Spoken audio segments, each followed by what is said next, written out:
Liga Inggris kembali memperlihatkan dramanya setelah musim lalu terjadi perebutan antara Manchester City dengan Liverpool. Di musim ini, giliran City yang bersaing dengan Arsenal di puncak klasmen. Dan selama lebih 30 pekan memimpin, Arsenal akhirnya harus lengser dan merelakan singgasananya diambil oleh Manchester City. Namun untuk melakukan itu semua, The Citizen tentunya memerlukan perjuangan yang luar biasa. Seperti yang terangkum dalam pembahasan berikut ini.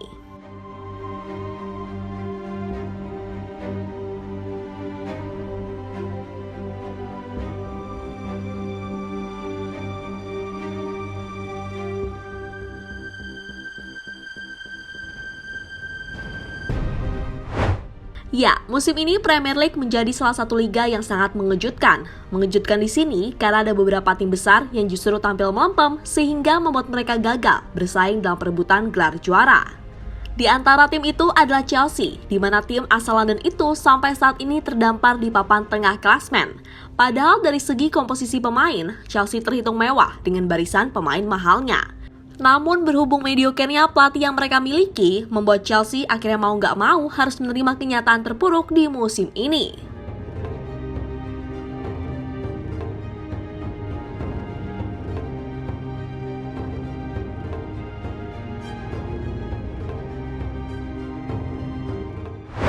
Lain halnya dengan Chelsea, tim London yang satunya yaitu Arsenal justru tampil luar biasa musim ini. Ya, The Gunners tiba-tiba menjadi penantang gelar serius bersama tim-tim besar lain, seperti Manchester City hingga Manchester United. Kunci kesuksesan itu pun terletak pada kejeniusan Arteta, memanfaatkan pemain muda yang ia miliki, seperti Bukayo Saka, Martin Odegaard hingga Gabriel Martinelli. Hasilnya hingga pekan ke-30 Premier League, Arsenal secara luar biasa berhasil memimpin klasmen dan unggul 8 poin dari saingan terdekat mereka, yakni Manchester City.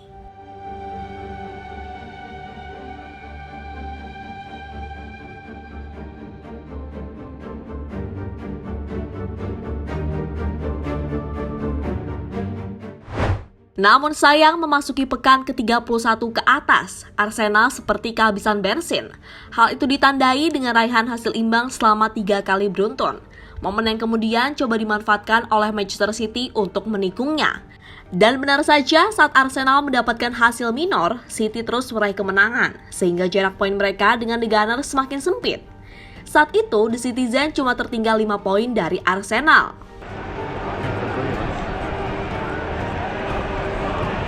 Oh my God!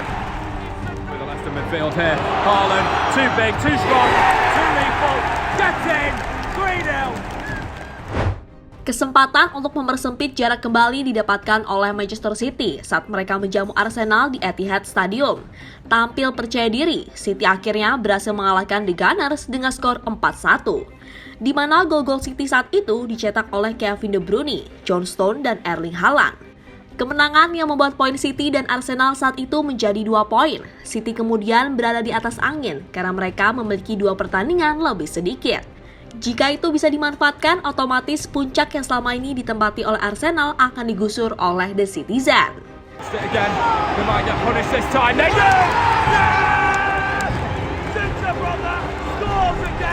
It's better though, much better.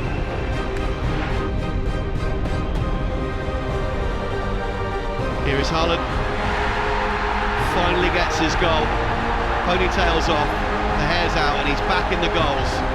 Man City. Lebih lanjut, Manchester City akhirnya benar-benar menggusur Arsenal setelah malam tadi mereka menang atas Fulham dengan skor 2-1. 2 gol itu sendiri tercipta melalui aksi dari Erling Haaland dan Julian Alvarez. Kemenangan yang membuat Manchester City unggul 1 poin dari Arsenal di puncak klasmen. Dan jarak itu masih bisa melebar jika City memanfaatkan satu laga tunda yang masih mereka miliki.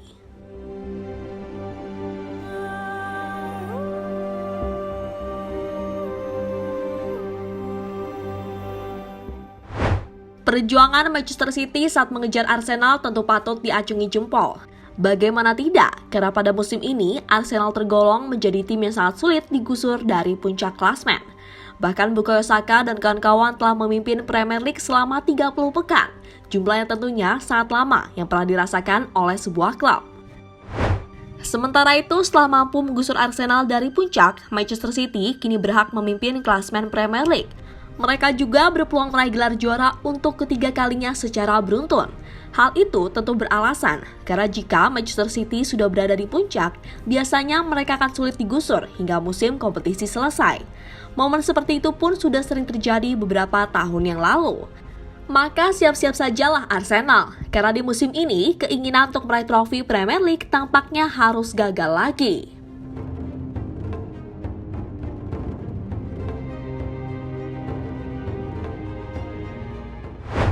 Di sisi lain, usai membuat timnya menggusur Arsenal, Guardiola pun mengaku puas. Meski begitu, ia tetap harus berkonsentrasi untuk menatap laga selanjutnya.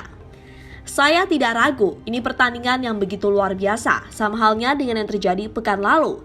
Perjalanan masih panjang dan saya senang karena kami akhirnya bisa merasakan puncak. Arsenal akan bermain lagi pada Selasa nanti dan kami harus berkonsentrasi di pertandingan selanjutnya, kata Guardiola pada BBC. Kini jika dihitung secara matematis, peluang Manchester City untuk meraih gelar juara sudah mencapai 70%. Sehingga menarik ditunggu, apakah angka itu semakin membesar atau malah semakin mengecil? Itu bisa dinilai dengan hasil yang didapatkan oleh City atau Arsenal di laga berikutnya. Di laga berikutnya sendiri, Manchester City akan melawan West Ham, sementara Arsenal akan melawan Chelsea di Emirates Stadium. Jadi itulah perjuangan Manchester City dalam keberhasilan mereka menggusur Arsenal dari puncak klasemen Premier League.